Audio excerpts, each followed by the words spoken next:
So you have a itinerary and you love overlanding. You have plans to do it big on the trace and some super glamping. One idea, tip, news and reviews, a podcast the first rate and here just for you. You don't have to think about it, join us and be about it. Something interesting we want to hear about it, come on let's talk about it. Welcome to Waypoint Overland's Random Waypoints podcast.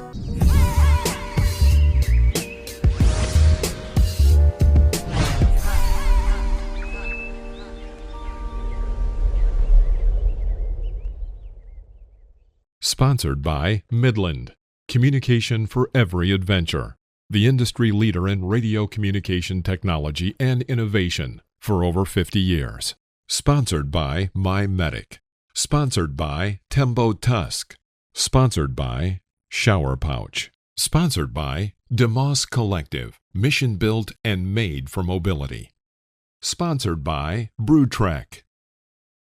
Sponsored by Hard Impact Designs. Always remember, the opinion you follow should be your own. Just consider the things stated here to be a second opinion from a complete stranger online. Hey, what's up, Mike?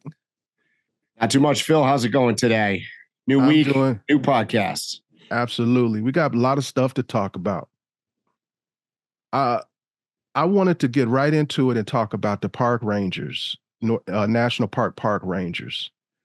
A lot of people go to national parks, and I think that they really don't have an idea of what national park rangers do at all. So I wanted everybody to understand that park rangers have a visible and tangible desire to protect and promote our national parks and our national cultural history.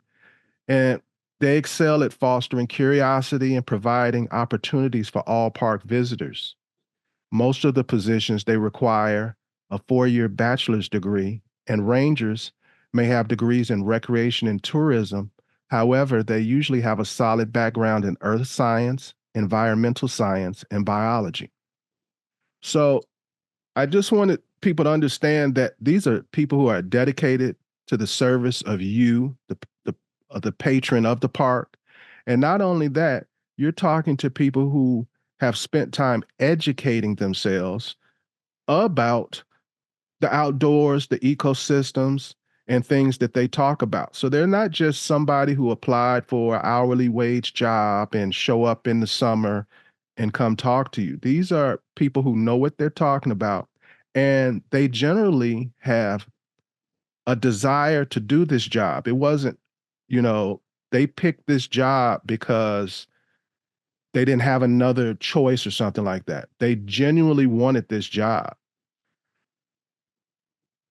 And I wanted to mention that because we're going to memorialize a park ranger who just died with this show. So this is in memoriam of Ranger Tom LORIG. He was a ranger at Bryce Canyon National Park in Utah, and he's died from injury sustained after tripping and falling while on duty during the park's annual astronomy festival that we talked about a couple of weeks ago. And if I'm not mistaken, he worked there for quite some time. Yes, he was in the park system for over 40 years. I actually have met him in Yosemite. And if you ever saw him, you would never think that a fall would take him out like that. However, he was 78 years old. He was directing some visitors to his shuttle bus around 11:30 p.m. on Friday, and he fell in his head on a large rock.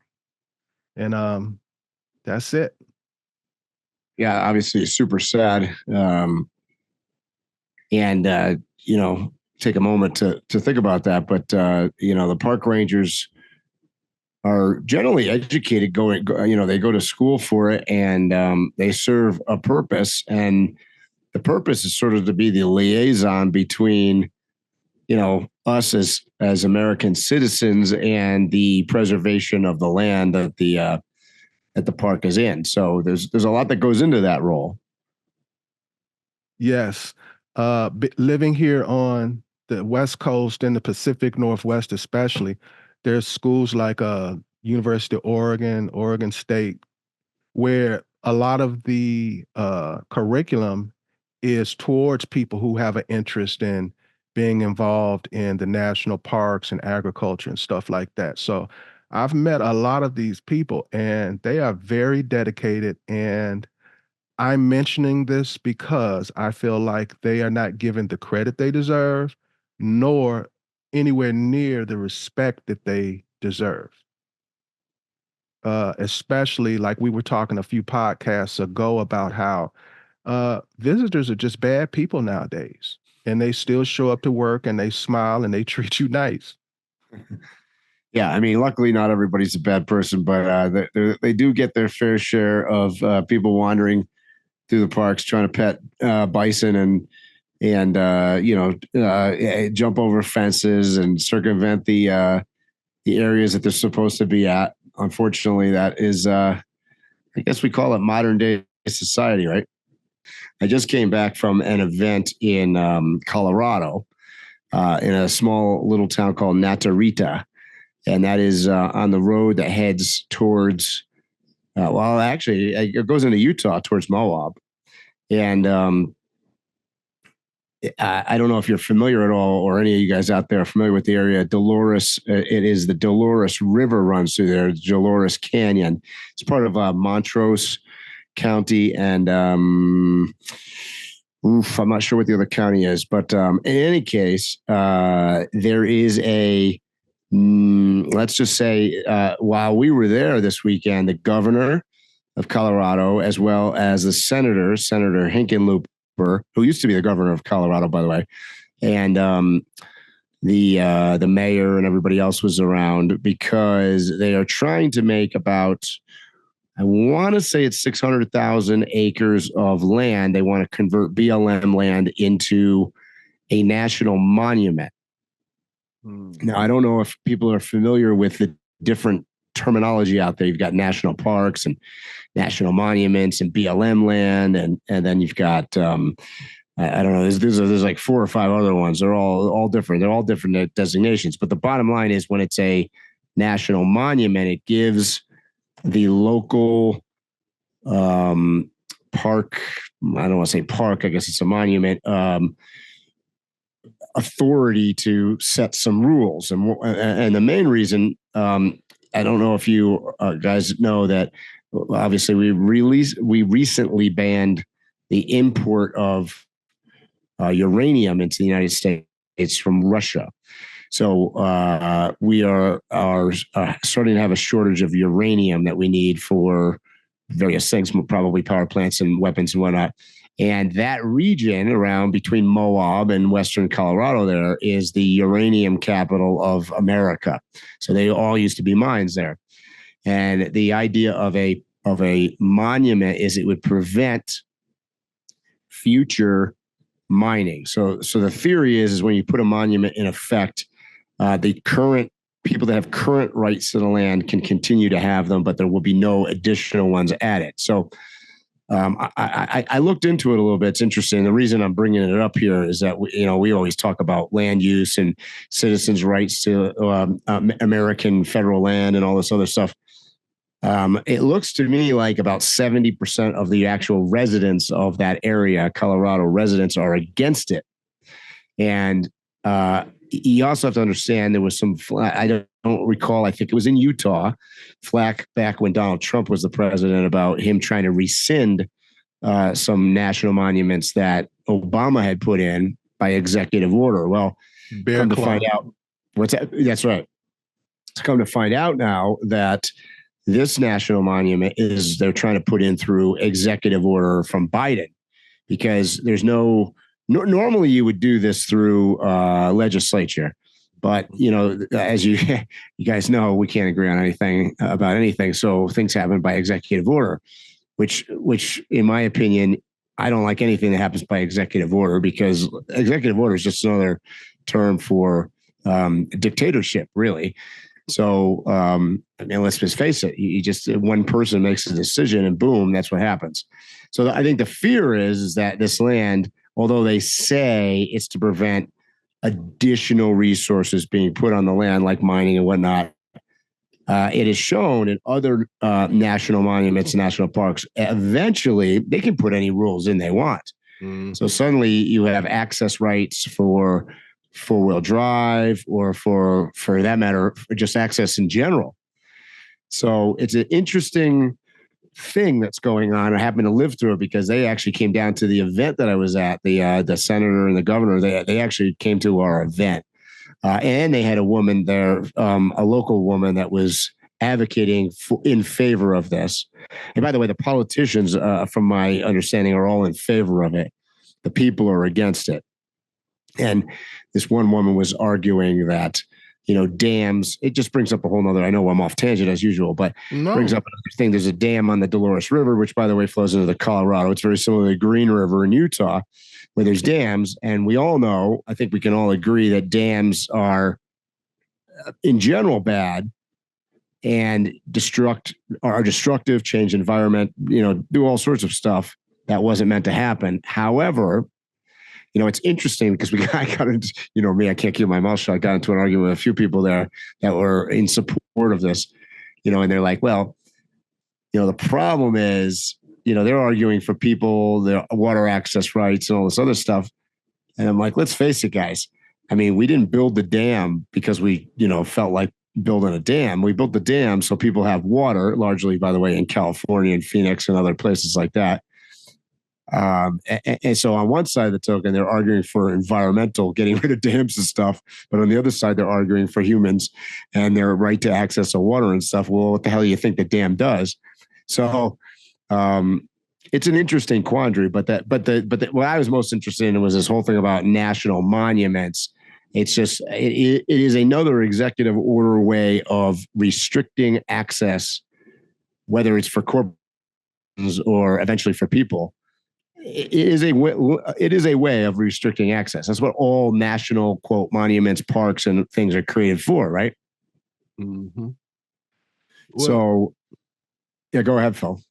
This is the thought that is being stimulated in my mind is right now is, I can't say what I want to say because it will sound very polarizing, and I'm bothered for the reasons why it'll be polarizing. The theme of my thoughts is we need to make America great again, but I am not referring to any political party or presidents or anything. I mean it in the most sincere way. We need to make America great again. It seems as though, and I'm talking about across the board now, the problem that we're having is logic has been thrown out the window on basically everything in America, whether it be ethics, morals, land, rights, guns, whatever you want to, you bring up the subject, and we are ass backwards on it now. Mm-hmm. I don't understand the logic, and I do understand the logic in protecting land. I feel it's important to protect land, but I also feel like I've been living in America all my life, and growing up, we were taught in school that one of the things that was great about America is that we were self-sustaining, self-supporting. Mm-hmm. We don't need nobody. Everybody need us. Right. And now the mentality is we get everything from everybody else. We don't do anything. We don't make anything. And we're not going to have our own resources, which is crazy. So that's what I think about it. Yeah. So that brings up an interesting, that particular area, the Dolores River Canyon area is a vital natural resource for sure. And they are trying to protect the environment, the animals, the natural, I guess you would call it the natural flow of the water and everything else. So I get that. It's interesting listening to both sides of that story.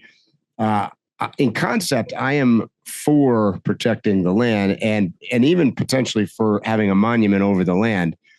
The two problems I have with, one, I am 100%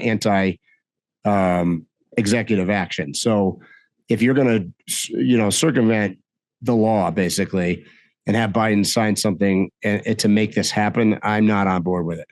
I'm not on board with either side trying to do that. So that's one thing I don't like. The second thing is you bring up an interesting point. That happens to be it's by the way, all of that area that we were at, the town that we were in and the surrounding area exists essentially because of uranium, vanadium. I think there's a couple other minerals that they mine there. And it used to be extremely populated area where there were a lot of people living, a lot of mining going on. Was a power plant that closed down a couple of years ago. And then, of course, we can buy, the same resources overseas in China or Russia or something for cheaper. So now where we can't potentially going forward is a problem.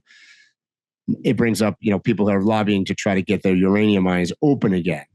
So it brings up a good point that you brought up is like being self-sustaining in the United States. Now you're going to get I'm going to call it the green peepers on the other side of this argument. They're going to be against uranium mining for, no matter what, destroying the land, strip mining, whatever's going on. The problem is these are the same people that want to drive around in their Teslas and want to go to Whole Foods in California and expect that there's going to be lights and water. And right, I got news for you guys. It simply don't work that way. It just doesn't. So, I mean, obviously there needs to be a balance somewhere in the middle, but am I wrong? But that's what I'm talking about across the board. Pick the subject, and there's so much hypocrisy and so much antithetical thinking. It's just crazy to me. Like when you talked about what's the grocery store? Whole Foods. It made me think about our society has like a vegan mentality. Yeah. We'll eat anything, but we don't want to know how it's made. Yep. Yep. That's right. And it was in contrast because it was interesting because here I am at this event and I hear very passionate arguments from people about, we need to make this monument. We need to get our water rights fixed. We need to get rid of dams. We need to do all this stuff. And to some extent, as Americans, we're just a bunch of whining, hypocritical sort of, we're just bullshit artists, really. We're talking about all this stuff. People claim that they care about it, but at the end of the day, as long as it's not in their backyard or, as long as they still have access to water, their car, Whole Foods, a highway and everything else, that night I was watching a video. I've been watching Noraly. I don't know if any of you guys know her out there. Itchy Boots on a motorcycle. She just did a Trans-Africa trip on a motorcycle, and I'm watching it because a lot of the places I've gone through myself in trucks, and she was going through the Cameroon and Central African Republic. And if you look up those countries, by the way, guys, the average age lifespan in Cameroon and Central African Republic is about 54. So there'd be no podcast because both Phil and I would be done and gone. They don't have, for the large part, the entire country doesn't have access to clean water. There's very few places that have electricity. Their infrastructure is abysmal. I watched her, in one episode where she had to take a dugout canoe to get the motorcycle on across like 4 different rivers. So I want to bring that up because it's a contrast to what we're talking about here, and we're talking about, whether or not we can water our lawn and have our nice golf course in Phoenix. So it boggles my mind if you put stuff in perspective, so for a bunch of people, largely quote, wealthy people, sitting around discussing, whether we should have a national monument or whether the dam on the Dolores River should be there or not be there is pales in comparison to most of the issues in the vast majority of the world. So I know we're way off. We're way left field target here, but you and I talk a lot about national parks and a lot about public land. And if anything you get out of our podcast is that the national land and public land is not truly accessible and for the citizens. So, I mean, let's just cut to the chase. I mean, there's all sorts of mineral rights. There's mining. There's cattle rights. There's I don't know what else. So oil and gas pipelines. There's all sorts of stuff going on, and almost has access restriction on. It just does. Well, I'm just thinking of not. I'm just thinking right now of maybe the top 10 major national parks. People, they drive the main roads and they go to the main little spots for sightseeing. Mm-hmm. But there's a lot of backcountry to a lot of these national parks. And if you take some off-road trails, you'll find that there's a lot of mining and all of these things that you mentioned going on. Even like 2% of let's use Yellowstone as an example. A buddy of mine, Daniel, was just up in Yellowstone. I want to say 2% of Yellowstone is generally visited by the public. It's like 98% of the land is, I mean, unless you're backcountry hiking, you're not going to. Right. Like arches. People usually do that little loop and they're out. But there's a whole nother area. You can come in from the back if you take trails. Yeah. And there's stuff being done back there. Sure. Almost all of these parks. If it's not mining for resources, it's cross-cutting trees. Yeah. Yeah. Lumber, timber. Mm-hmm. Yep. Yep. Oh, and probably the number one thing, which also obviously always comes up in the big discussion, is cattle. Because suddenly I don't know when this happened, but in the last couple of years, cattle have become evil. They want to. Somebody at the event, we were talking about cattle because alfalfa is one of the feeds, right? And I guess the United States is one of the few countries that still allows the exportation of alfalfa. Alfalfa, if you know anything about it, takes a huge amounts of water. It's a huge suck on water, and there's a lot of this has to do with cattle. And, they want to just about put mufflers on cattle at this point because, the greenhouse gas emissions or whatever has been being just talked about. And their, what do you call it? Their hoofs have more damaging impact on the Colorado had an initiative for a while that was talking about trying to get in more buffalo bison and less cattle because apparently their hoofs or something are less damaging to the soil. So, a lot of weird stuff. I know we're talking about a lot of, but when it comes down to it, it's resources. And then it comes to economics because at the end of the day, the world runs on money. I hate to tell you this. This is just so simply the way it works. And it works that way for the government. So if the government can lease a mining or create mining for themselves, that's a lot more attractive than leaving your off-road trail open so you guys can, you and I can go camp with our Jeeps. This is a fact. And at the end of the day, I mean, some of the stuff is created largely for us. Think about it. I mean, uranium, we may be against it, but it creates power. I mean, there's a reason for it. In general, my attitude, my ideology is save the planet, save our country, save the land, blah, blah, blah, blah. But I also have a counter to that. I'm like, don't spite your face to, you can't go too far with it. We are an empire, whether we want to call ourselves one or not. We are a dying empire. And the only way that we're going to come up out of this is for us to pull our own selves up from the bootstraps. Ain't that what we always talking about? Yep. And part of that is using our own resources. Which, by the way, we have more natural resources than virtually any other country on planet Earth, including oil and natural gas and uranium and gold mine. I mean, it goes on and on. The list goes on and on and on. we've both lived long enough where we've passed through decades where they're saying there's barely any oil in America. And then another decade, they were like, we got enough oil to supply the whole world. And it's just like a continuing rotation. Yep. We got the oil. Remember back, I don't know what year that was, the 80s or something, where we're going to run out of oil by 1996 or something. I remember them talking about it. We got to. I remember when they said it was going to be 1979. Yeah. Yep. So, anyways, it's a debate for sure.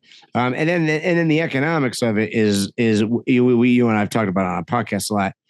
Unfortunately, what's also occurred with this, I guess where I'm going with this is that in general, my feeling is that potentially our national resources are not well managed. We talked about, we started this episode off with talking about the park rangers, but in reality, it's the people behind that. It's not the people that are on the boots on the ground. It's the people that are making decisions for the land. And it's not super well managed because, we've got a scenario where if you go to Yellowstone or you go to Glacier National Park, at this point, you've got to be upper middle class to be able to afford this. Yet it's public.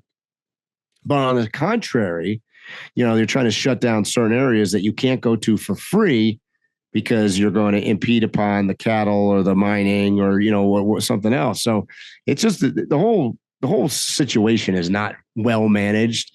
And now for us to get to a point where now we're going to, going forward, we're going to manage our national parks by executive action. Now you're just, you might as well be the Congo or Angola. I feel like executive orders should have a very limited range that they're allowed. I do believe that the leader of your country needs to have the power to sometimes just say, okay, forget the red tape. I'm going to do this. But that needs to be very, very limited, or this is not a democracy. This is not a democracy if he can just willy-nilly sign stuff into law. Because the problem is it's really the lobbyists, right? So I watched it live with my own two eyes in action. So what you got is a bunch of politicians that are in support of something, trying to convince the public. At the end of the day, it's the politicians are going to turn around and they're going to go back and they're going to lobby the president for executive action. Now, I mean, the president's doesn't have time to be paying attention to all these things in different places. So he's likely going to take a recommendation by a bunch of people that are lobbying for an idea. So he's going to hear from 10 guys and going to tell him why this is the greatest idea ever known to mankind, and boom, it happens. And we've seen this before. We started talking a little bit about the Utah thing. And my understanding of that is that Trump tried to overturn it, and I wasn't following the whole story. It did not work, right? And then I think they did take legislative action to keep it. I think they repealed it from being a monument for 3 or 4 months or something like that. Yeah, something like that. Yeah, and then it went right back. Yeah.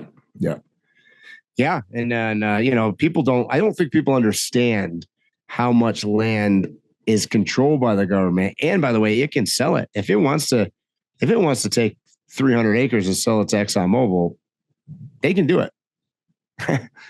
Well, there's nothing in our Constitution that says they couldn't sell it to another country. That's right.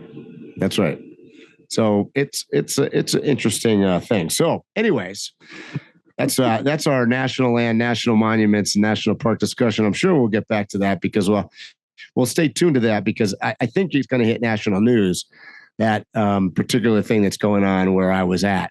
And I suspect you're going to hear about that on a larger scale. I didn't really pay much attention or know about it until going there to the area. Then, next thing you know, the governor is staying at the motel right next to where you're camped at. So it was kind of weird. But let's talk about Overlanders being cosplay. What do you guys think about that? All right. The majority of the people listening, I think you came for what I'm assuming will be the title for this video. And that is, has overlanding become the next form of off-road cosplay? And this is taken from an article written by a friend of ours from the East Coast. He's part of East Coast Overland Adventures. His name is Dean, and we will leave a link to the article for you to read the article. We're not going to read it here. You know, we're not going to take away his readership, so we'll leave a link. But a friend of ours named Dean, who's an instructor at Overland Expo, he's been part of the Overland off-road racing community for years. He wrote an article, and it was titled, "Has Overlanding Become the Next Form of Off-Road Cosplay?" And to just briefly synopsis what he wrote, he was basically saying that a majority of people who are under the umbrella of the title of an overlander are similar to cosplayer. The clothes, they have the gear, and they play the role of an overlander, but not necessarily living that lifestyle. You read the article, right? I did. So what are your thoughts? Well, let's break down for everybody. First of all, cosplay. I think of Comic-Con, where they dress up as your favorite superhero. Or in New York City, I used to go down to the city, and there was SantaCon around Christmas, where everybody would dress up as Santa Claus. There'd be thousands of people in the city. What he's saying, what he's suggesting is it's you're dressing up and pretending not only as the person potentially of the clothes that they're wearing, but they're dressing up their vehicle too. So, you know, we've talked on the podcast oftentimes about, you know, strapping on action tracks on the back of your truck, or putting on the required mandate for your roto packs in order to be a real true overlander. And then let me take it a step further. Because what he's referencing is in these cosplay things, they don't actually do it. Right? It's not just necessarily about the pretending and the dress up, the camaraderie, which, by the way, is part of this too. You know, people come together at events. So you come together at Comic-Con, you come together and socialize and whatever.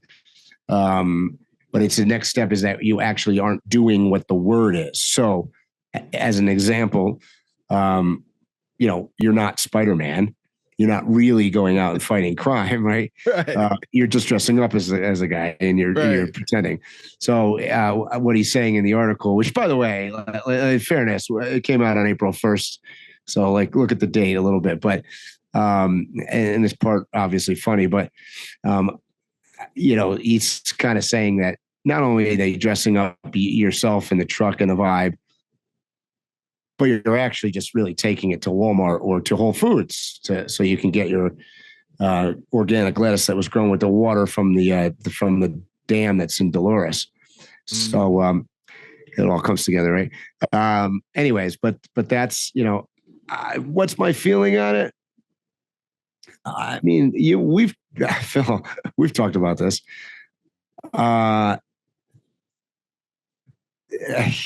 There's a group. Let me take it from the opposite side that you're expecting me to go.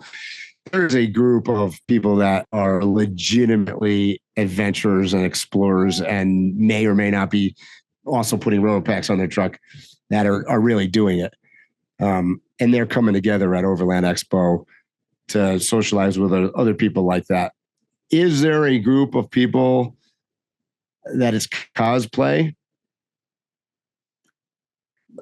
Yeah. And I would argue that each year that group gets larger. Absolutely. Absolutely. You ain't gonna get no fight out of me about this discussion, bro. The only defense I will give about this is, I don't care what hobby you into, what lifestyle you into, a majority are going to be cosplayers. Yeah. And I think it's kind of innate in humans to do that.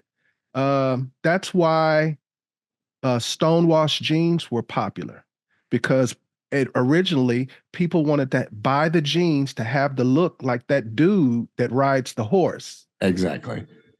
You know, that's right. There's literally stores. I remember, because my wife, I can't remember, but she used to love this store where almost all of the furniture is brand new, but it had like this worn paint job on it. Yeah. So people that was huge. Right. So you know what I'm talking about. Oh, absolutely. Yeah. I mean, we still do it with, I mean, I would argue you still do it with various things. Like we're always trying to look like something else. Funny, even walking around on my way back from backcountry Colorado, you'll run into the real deal guys that come in. They're at the fuel station. They're getting their off highway diesel, and they are dressed like they just came off the Yellowstone Ranch. But those are the real guys, right? But then you'll get somebody that drives in, in his pickup truck, the King Ranch version pickup truck, which I mean by definition is just a made up truck, right? I mean, like the guy that really does it out there, he's got some beat up piece of garbage. Doesn't need the King Ranch version, but that's the truck that dresses it up as cosplay, right? And that guy will come in, he'll have his hat on, he'll have his cowboy boots on, and he's trying to look the same part as the guy that I'm getting fuel next to. That I swear to God, I was in a different country. I didn't know. He was talking to me, asking questions about my truck. I don't even understand what kind of English that was. So describe to me. So we're both in agreement that cosplay is in full effect in the Overland Expo community, or the Overland community rather. So in your observations, describe the typical cosplayer in the Overland community. I would say the typical guy has got a new vehicle, likely it's not more than a couple years old. It has upgraded, he's upgraded the tires, he's upgraded the suspension, probably whacked the snorkel onto it. He definitely got all the things that you're required to have. Roto packs, you've got action tracks or max tracks. You've got some boxes on the roof. You probably got a rooftop tent. You got organizational stuff inside, probably a slide that comes out of something. You got your GPS. I mean, and you probably don't know how to use any of it. Right. I mean, somebody told you where to put. I see stuff mounted, Phil, in all the worst places. Like you'll see stuff, like I'll give you a great example of this. Everybody thinks they have to have a high lift jack. Now I've been using a high lift jack for, I don't know, probably 30 years. And I've owned a dozen of them. They are the biggest pieces of crap. Okay. Sorry, high lift. They're always jam up. They're never lubricated because, they're exposed to the elements. They're dangerous as crap. If you don't know how to use the thing, right, they are beyond dangerous. I've seen people seriously injured with them. And then I see them mounted. I'll rain on the Jeep guys parade for a minute because I see it oftentimes because the Jeep's got a roll bar in the front. They mount it right in front of the windshield, which is a perfect location so it flies right through the windshield when something happens. When I see that, I immediately know where they're at. Yeah, right.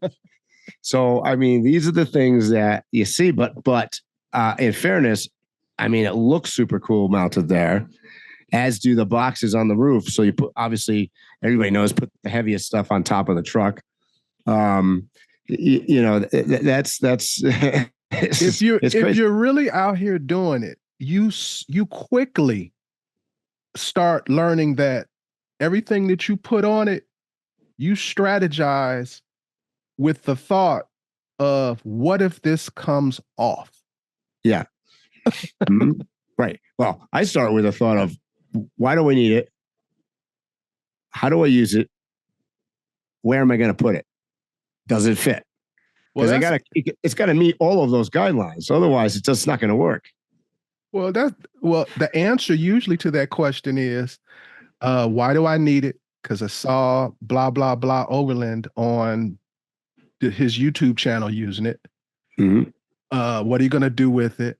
I'm going to go somewhere and portray the image of that guy I saw on YouTube.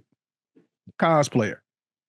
To keep to stay on the same subject with the high lift jack, I've seen one, not one, I've seen probably thousands of them, but I've seen them in, a supermarket parking lot on a vehicle that clearly has never, ever, ever seen a bit of dirt. It probably goes to the car wash 6 times a week. And it's out and it's shiny and it's glistening and it's beautiful. And if I was a betting guy, I could walk up to that truck and I guarantee you they don't know how to use it. Well, I'll put a challenge out to you, Mike. When we're Pacific Northwest this year, coming in a couple of weeks, we're going to walk the whole camp, right? Ooh. And we're going to talk to different people that have high lift jacks. There we go. Right? An episode on that. Good idea. We're going to check to see, is their vehicle even set up to be able to use the high jack? Because I find that a majority of the guys with high lift jacks, they don't even have a place to jack up the vehicle with. They don't have the bumper or the. You need something to put it under. So that's what's crazy to me. Some guys, not some, a majority of them couldn't even use it if the time came. If they got a flat tire, they'd be in trouble because their regular jack is too small. And why is it too small, Phil? Because they got 40s on it. That's right. Because they upgraded the tires and the suspension. Why? Because it looks cool. And the 2 things they didn't do is, 1, they didn't do anything with the brakes, so they can't stop it. And 2, they got a high lift jack because it, like you said, the jack wasn't tall enough. Yet they don't know how to use it, and B, there's no place to use it. I was off road with somebody one time, and they had a high lift jack, and they brought it out, and then they looked at me like with a face of I don't know where this goes. And I really honestly, I'm not naming names or where it was or what kind of vehicle, but I do believe that they legitimately thought that it went underneath the truck and it was going to jack it up underneath the truck. And for those of you that actually know how to use a high lift jack knows that the big arm on it, the crank part, has to be outside of the vehicle, right? It has to be clearing because it swings back and forth. And they just looked at me like, well, show me how to use this, put it underneath the truck. And I was like, that doesn't go underneath the truck. That's got to go on something. And in their case, I was like, what do you want me to do? Put it underneath your door handle? Like, how are we going to lift this thing? No rock sliders, no bumpers that the thing's going to go on. Because not only do you have to have a bumper that's legit that you can lift the vehicle with, it's got to be shaped in such a way that it can work. And this person had a metal, like a real heavy duty rear bumper, but it was like angled. I mean, there's nowhere to mount this thing on. Well, that just made me think of another cosplay giveaway. When a guy has like, let's pick a vehicle. So let's pick one I really know, Jeeps. Yep. He's got a shiny Jeep JK, and he's got a 16,000 pound winch. Yep. You're going to kill yourself. You're going to rip your bumper off. That's what you're going to do. Yep. Because if you're in a situation where you actually need the 16,000 pounds of pull, I assure you the bumper's not rated to that.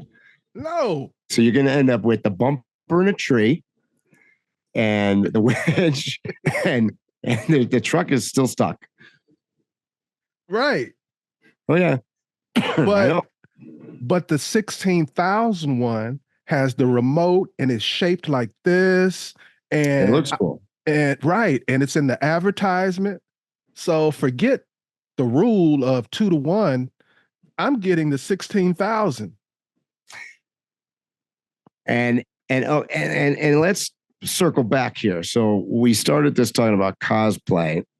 A lot of cosplay is reenactment of what you believe to be the way it should be. Cool, right? And in this case, oftentimes it's cool looking. And, you went and bought this winch that wasn't suitable to the truck, but it was definitely the coolest looking one. all this comes down to marketing, right? The reason that you got that one, because you saw it marketed, somebody successfully marketed, and you did it. And my problem with that is that we have to be careful because, as I said last week, and I'm sure I didn't get much hate mail, but I was expecting more when I threw Toyota under the bus for the commercial. But there's marketing, right? So if you show your truck going around and ripping up the desert in Utah and destroying wildlife by doing donuts, which is what they did in the commercial, people are going to do it. Mm-hmm. The same way they're going to buy that winch because it got marketed well. So we have some kind of, the problem with the cosplay thing is it takes away the responsibility, I think, of the real Spider-Man. So if you're pretending to be Spider-Man, you can do things that are maybe not the right thing, but the real Spider-Man has to do it right. Otherwise people die. Right. So that's what I'm worried about with that growing crowd. So if you take a let's call it a cosplay event, Overland Expo, because he's writing in the argument that, Overland Expo is a bunch of cosplay coming together to associate with each other, which is not that far off. We have a responsibility then to educate people the right way, because otherwise you're going to end up with a bunch of bad Spider-Mans. I mean,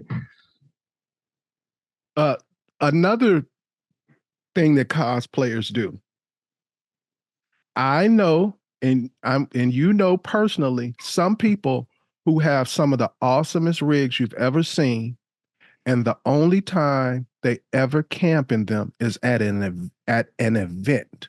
Mm-hmm. That's right. Well, I mean, that goes right along with it, right? Because a lot of the gear that's associated with, quote, the overlanding world has to do with camping. Because, I mean, we've talked about this. I still call it camping. Overlanding is camping. So what happens is that they're camping, but they're not really camping in a, quote, camping environment. They're camped in a parking lot that has bathrooms and shower facilities. It isn't the same it's not the same. It just isn't the same. Right. I mean, and they're only doing it for a couple of days. So it's, any one of us can kind of overcome anything for a couple of days. So, we were on a podcast. I can go with a Phil. tarp. Give me a tarp and I can go 2 days. Yeah. I know. Will. Remember, Will said when he first hit the road, didn't know what he was doing. I mean, it was a great story he told. And he went out and he thought he had an air mattress, but really he had a pool blow up, a floaty thing. He was trying to sleep on a pool float. And obviously that's not going to work for any length of time. It's not very comfortable. But, I mean, it would work for cosplay. That made me think about something we need to talk about one day is comfort versus being self-reliant or whatever. I see people sometimes, the right answer is one thing, but it seems too comfortable, too civilized. Yeah. Am I making sense? I equate it to the same thing. People often ask me, hey, don't you, particularly because I have a big rig, doesn't it limit you to what you can do off-road? How can you go down these trails and stuff? And my answer to that is similarly to what you're talking about. I don't seek out the tough stuff any longer. I did back in the old days. We'd go wheeling and you'd look for trouble pretty much because you're going out for the day, right? It wasn't really an adventure. It was more of you putting yourself into a fake sandbox. And, we're going to go do this short trail. And if something breaks, we're close enough to a town, we get pulled out, whatever happens. Mm-hmm. And I think my mindset changed after I went across Africa the first time. Like, you're not looking for challenges. Like, you cross your fingers every morning. Please, God, don't let me get stuck. Don't let me see a bad road. Don't, because enough bad things are going to happen naturally. I think that it's very similar to what you're talking about. People are like, well, that's too comfortable. So that really doesn't fit into this quote overland world. I should go rougher. No. Well, I have my counter to that is if you really want to get down to the nitty gritty, let's just look at the history of overlanding. They used to have caravans. They used to have people carrying every luxury you could think of. When they would get there, they'd have these big canvas tents. They'd be more extravagant than some people's homes. Yeah, I mean, the first overlanders in America were like the people with the covered wagons. Right. You don't just turn on an old 70s or 80s show about some exploration. They always have a caravan. They always have some people in the back to take care of everything. They're not trying to rough it. They're trying to either enjoy or understand or research whatever it is they came there for. Because if you don't enjoy it and you're not comfortable, ultimately, all you're really going to do is dress up your truck and pretend, which is how we got to this cosplay argument. And you're going to take that truck and you're going to drive it to Walmart, and it's going to be in the parking lot. When you come out of Walmart with your shopping bag, people are going to be standing around and ask you questions. And they're going to be like, oh, man, that's so cool. That's such a great setup. What do you do with that? Oh, yeah, blah, blah, blah, blah, blah. And that's where the cosplay comes in.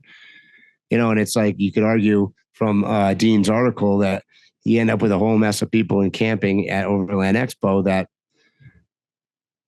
they're all just faking it.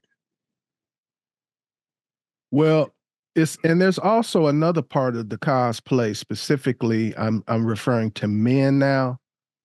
There's a machismo, a bravado thing that we all have, and we display it in different ways. And this is an opportunity for a guy to feel manly. I see a lot of that. It's a way to exercise. And by the way, it works on the other side. It works for women as well. I mean, badass or whatever word you want to use to define it. It's the same thing. And we're bashing and hating on something that we're into. Mm-hmm. We can easily pick something else and we'll be saying almost the same identical thing. Sure. Yeah. Like there is no need for me to have these. But they're cool. Right. And I look like Rambo. Yep. You know what I mean? Yeah. Exactly. The average guy don't need a knife over 4 inches in America. That's right. But what do we go looking for? The big Rambos. So I think it's an exercise in us still trying to be a little boy and be a manly little boy. Yeah. I'm just being honest about it. Yep. And I think it's our job as if we're blessed enough to be in the I call it the realist, we're not cosplay. It's our job to try our best to set an example. Because think about it this way. If we set an example that is good, the people that are the fake Spider-Mans will at least copy the good stuff. You know what I mean? Mm-hmm. So they didn't get their idea for 40-inch tires and, souped up stuff. They didn't get that out of thin air, right? They did it because it's cool, because probably somebody that was real did that. Like Brad from Trail Recon or I'm not throwing him under the bus. I'm just saying, like, he does real stuff. But he may have done something to his Jeep and then somebody else did it. But instead of going to Alaska, like where Brad is, they went to Whole Foods, right? Or Clay, from Expedition Overland, or Scott Brady, or anybody, like anybody that can become an icon. It doesn't, and they don't have to be even at a level that those guys are, and you and I talk about like Patty Upton. She hasn't. That's the other side of this, but sadly, no one's copying that. Not that many people are going to copy an old, beat up, non-fancy, non-gadget oriented Jeep. They're not copying that. The few that do, I would say actually end up doing things. The people who keep it simple and that's not the goal and that's not the focus, their goal is usually about doing things. Yeah, but that's a small amount. It is. It's sort of like, I'll use my buddy Peter that I'm camped at his house right now. He's scouting out. They're going to do a BDR, a backcountry discovery route here in New Mexico in a couple of weeks with a group of, I don't know, 6 to 10, call it, old Volkswagen buses. And obviously these things are, from the 60s. And they're not all glitzed and jazzed up. They don't have big suspensions and lockers and all this other stuff. So those guys are real. They're actually going to go do the whole New Mexico BDR with these vehicles, which is no small task.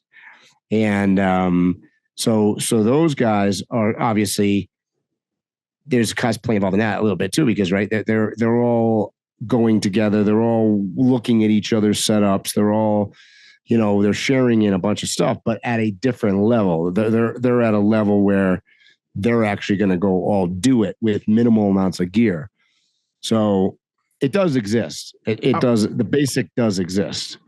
I want to make a quick little disclaimer before we continue our hateration. We don't care. We don't care. We are simply reflecting on an article that we shared. Yeah. That's it. And it's funny. And Dean meant it to be a comedy article. Absolutely. It came out on April Fool's. And obviously a little bit of this we're joking about too. But I mean, comedy is based in reality, right?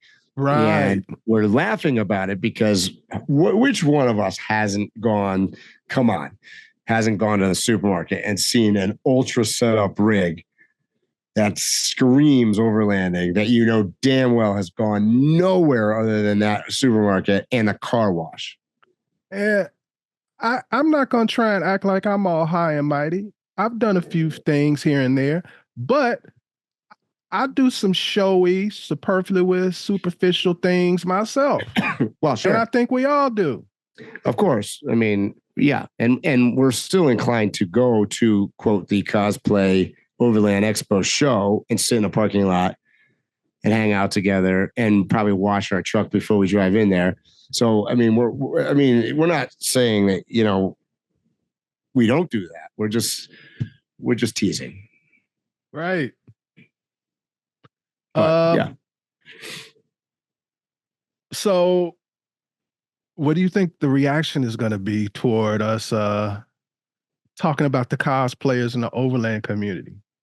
I think based on comments I get from this podcast, they like it when we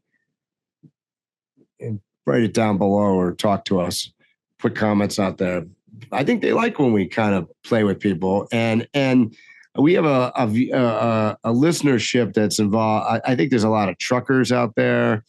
There's a lot of people that are doing longer commutes that listen to us. I know I have friends that are in the Overland world that listen to us. So shout out to all you guys. You're probably just laughing because most of you actually do stuff. Well, I believe this doesn't come out next week because I think Sir William comes out first.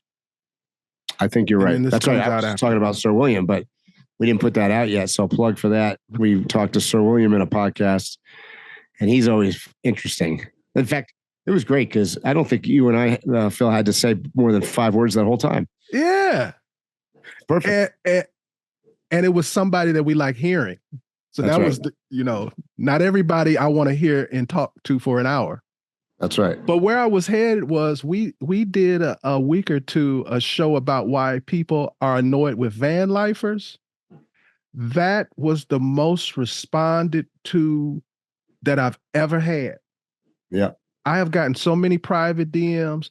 I've even gotten people in my neighborhood that I didn't know are watching. Listen. Yeah. He has this nice brown Sprinter. No, I better not say that. Never mind. But It's all good. There's somebody I know has a Sprinter van, and he contacted me, and we don't really know each other like that. I just know him and he know me. That's it. He made a point of letting me know I'm not one of those van. I'm like, I didn't say that. We read an article and we discussed it. So as we go like to mix it up, I mean, that's part of why you guys are here listening. There's different viewpoints. You might not share our viewpoint, but they're all viewpoints. Well, I'm just thinking the more we head down this road, I guess we're going to have thick skin because everybody's not going to agree with us. And I am finding out that people will definitely reach out to let you know what they think. Oh, and keep doing it. I don't have no issue with it. I mean, as a reminder, Phil started the show talking about making America great again. Now, just let's not forget that. He did say that. Hey, I should make the little promo for it with just that part. Yeah. Yeah. Maybe without the red hat, but yeah. Oh my Lord. Too funny.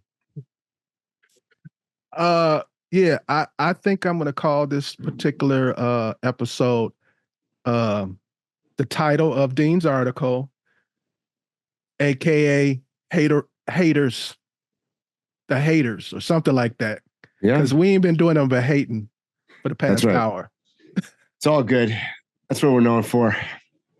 It's our new thing. By the way, guys, Phil sent me a new microphone. So let me know if I sound good because it's right here. That's a new microphone. Yeah, I'm regretting it actually because you already got that great booming voice.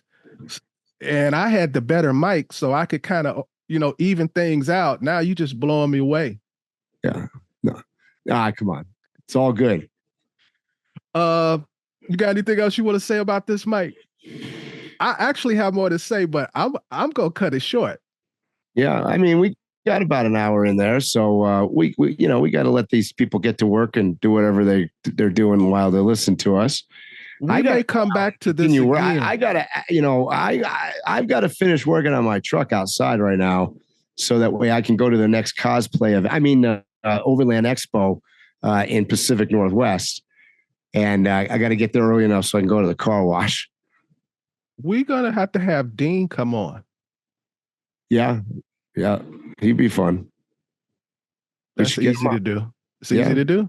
Okay. Yeah, for sure. All right. If you don't have anything else to say, Mike, I'm going to close the show out. Let's do it. So you know what I'm going to say, guys. Stay safe. Tread lightly. And hopefully we'll see you here or on a trail soon. You have been listening to Waypoint Overland's Random Waypoints. Like, subscribe, and stay tuned for more.